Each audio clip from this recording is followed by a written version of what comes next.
Hello, good morning. Medyo matagal na akong hindi nag-record ng video. Ang dami ko kasing backlog na videos na need i-edit. But today, I need mag-record because I'm going to Vespa Green Hills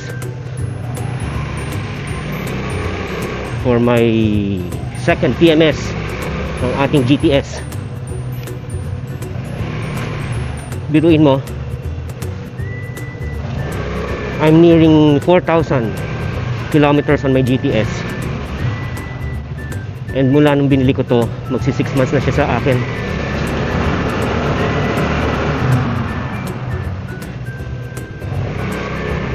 So samahan nyo lang ako today. Punta lang tayong Vespa Green Hills for the PMS. Kung mapapansin nyo, dati sa Vespa Scout Borromeo ako nagpa-PMS, pero this time I decided dito sa Vespa Green Hills kasi I'm more comfortable na nanonood habang nagpi-PMS sa unit. Doon kasi sa kabila, nililipat sa ibang lugar yung PMS, ibang lugar yung workshop nila. Yung Vespa Green Hills naman, ang sabi, pwede naman gamitin mga vouchers ko. So, samahan nyo lang ako today.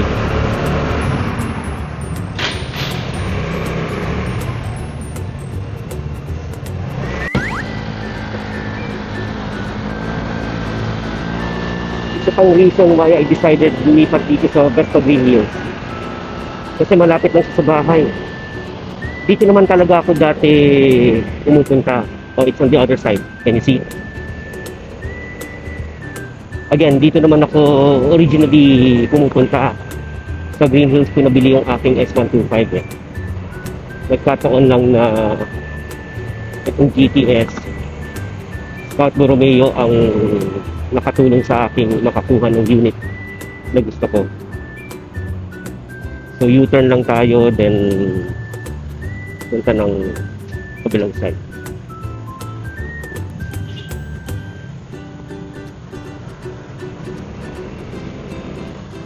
So U-turn lang tayo dito.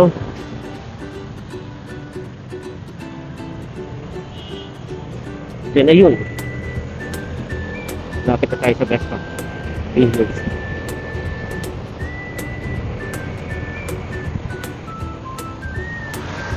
Ang kagandahan pa dito, I can look at the different motorcycles ng Triumph. Diba?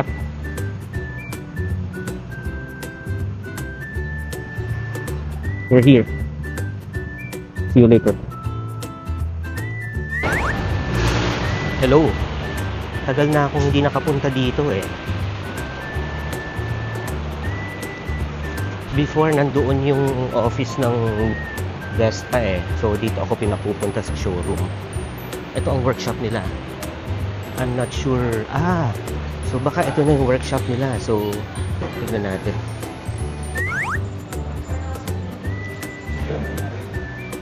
So nandito tayo ngayon sa Vespa Green Hills. Ito yung kanilang available units. So Primavera, Sprint. Ito yung opisina Auto, Sprint and GTV. Si Boss Bojo bumili nito. Boss Bojo, shoutout sa'yo. Ganda ng color niya. Pero gaya ng sabi ko, mahirap manage ng matte paint. Ganda oh.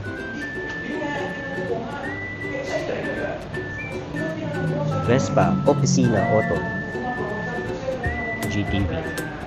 Oh, nandito pa rin yung GTS na Super Tech. May discount pa rin kaya siya. Muntikan kong bilhin nito eh. So we're just waiting for the schedule. Naka-schedule ako ng 8:30 today. Antayin natin yung ating mga tech. Habang nag-aantay, tingin-tingin lang tayo. Ayos, di ba?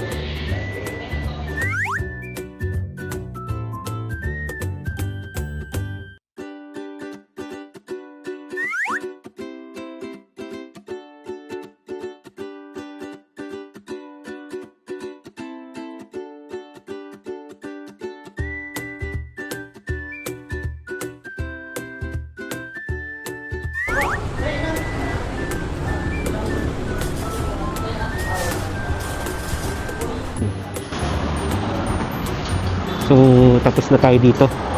So, Vespa Green Hills. Second PMS. Ang ating GTS. Ang inabot lang ng gastos is nasa 1.7.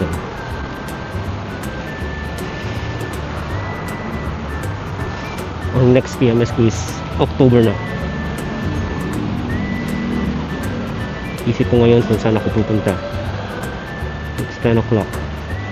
Siguro diretso na lang ako Antipolo.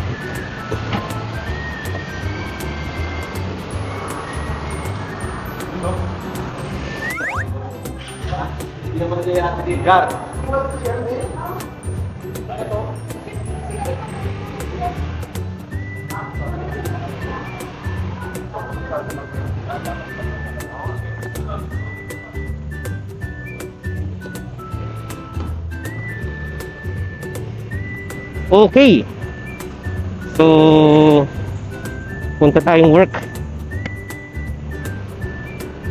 Mag-Fatima Antipolo na tayo.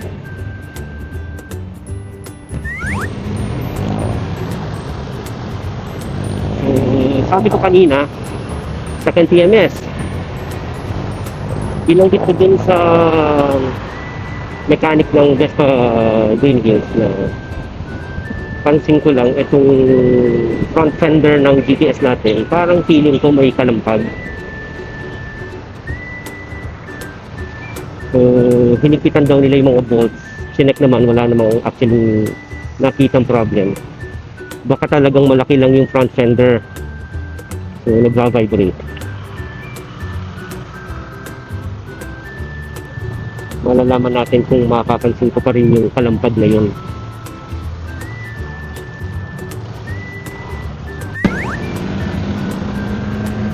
Sadyain ko ang dumaan sa medyo lubak para matest. Pero tingin ko nawala.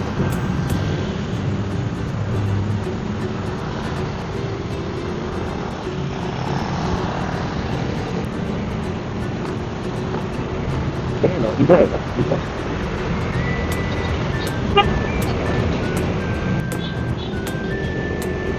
Parang pag nalulubak ako ngayon, parang solid yung kanyang tunog. Hindi kalampag. So it's different. Hindi natin anong mark of highway.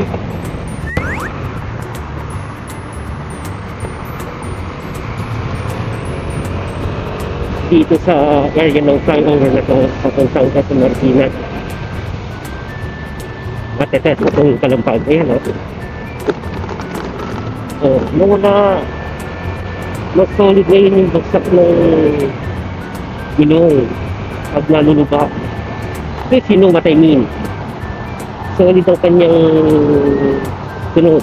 Unlike before, na feeling ko parang kakalat yung fender or may something na kumakalat. Yan mas solid. So I guess tama lang yung na-check ng mechanic sa Vespa Green Hills yung concern ko. And sabi nga niya, hihigpitan lang niya yung mga bolts sa front. I'm thinking, kasi nung first PMS nito, bala ko sanang kabitan ng lumang auxiliary light ko from my S125 na Vespa. Nagkataon lang na nung time na yon, nagbagong isip ko, hindi ko pinakabit. Baka ako may naumpisahan ng baklasin nung time na yon na baka nakaligta akong higpitan or what. I'm not sure ha, I'm not sure. Pero now na binalik ko na sa casa for the second PMS, pina-check ko agad kung baka may kumakalampag sa front. mukhang na-check naman nila at mukhang na-solve yung aking concern. So kudos sa inyo. Best of News. Yun lang, hindi ko na tanong yung pangalan ng ating mechanic. Pagbalik ko ng October, aalamin na natin yun. Mabilis naman silang nag-accommodate and nagkataon naman na una akong dumating. Parang 5 yung nakaschedule na PMS ng 8:30 sabay-sabay. Akala ko naman 8:30 ako lang. So buti na lang I came early and na-schedule naman tayo agad.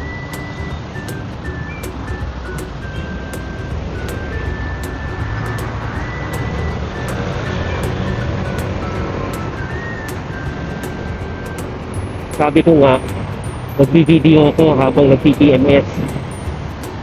Nagkape lang ako sandali and nakakwento lang ako din sa mga ibang best fanatics na nagpapa-PMS doon. Kaya nung paglabas ko dun sa workplace nila, pinuhugasan na yung unit natin and sinecheck na lang yung concern ko sa front fender. Tapos na yung change oil and yung usual na ginagawa during PMS. Konti na lang ang na-video ko sa aking time-lapse. Okay pa rin. No worries. So, punta tayo ngayong work sa Antipolo. Happy tayo sa service ng Vespa Green Hills. Thank you. Mukhang nawala ang kalampag ng aking front fender. From now on, dyan na tayo sa Vespa Green Hills. Tinanggap pa rin nila yung aking vouchers. Plus, mas malapit siya sa bahay. So, we'll be back October 2026. By the way, naka 6 months na pala itong ating GPS. And it's about time for me to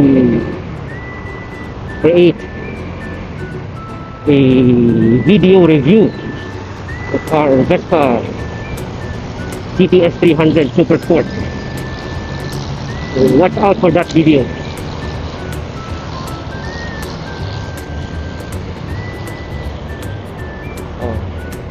Punta muna akong work. I'll end this video na ha. See you next time. Bye bye.